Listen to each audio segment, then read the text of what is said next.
meron sana akong gusto sabihin sa'yo tungkol sa Tito Carlos mo. Ano pong ginawa ni Doc Carlos? Nagsumbong na natin si Doc Carlos ng violence against women. Ang susunod na programa ay rated PG.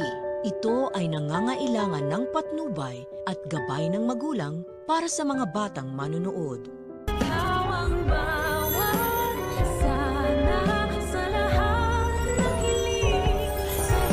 Or itutuloy niya na yung plano niya na pag-disinherit sa'yo. And then, ikaw din yung sampid dito.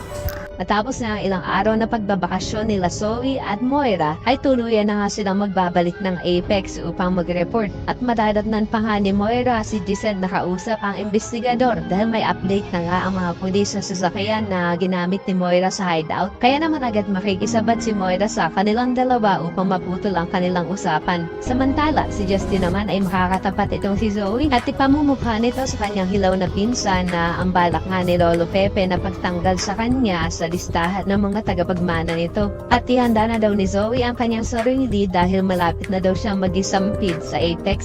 Samantala, himala, mas matapang na nga ngayon si Lynette at desidido na yata siyang magsabi ng totoo sa kanyang anak na si Annalyn ng kanyang tunay na sinapit dito kay Carlos. Matapos nga ang announcement ni Annalyn sa kanyang ina ng kanyang good news na kasama siya sa mga listahan ng pupunta sa Japan, ay dito na emosyonal at mangiyak-iyak na sasabihin ni Lynette sa kanyang anak na meron daw siyang ipagtatapat tungkol sa kanyang Tito Carlos. Pero mapapansin naman natin na papalapit ng papalapit si Doc Carlos sa kanilang dalawa.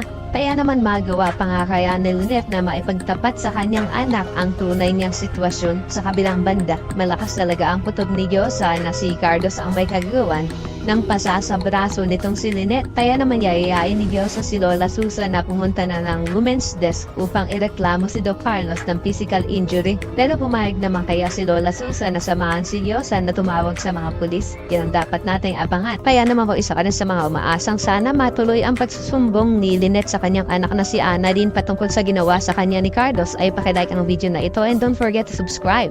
Thanks for watching and see you next time. Bye-bye!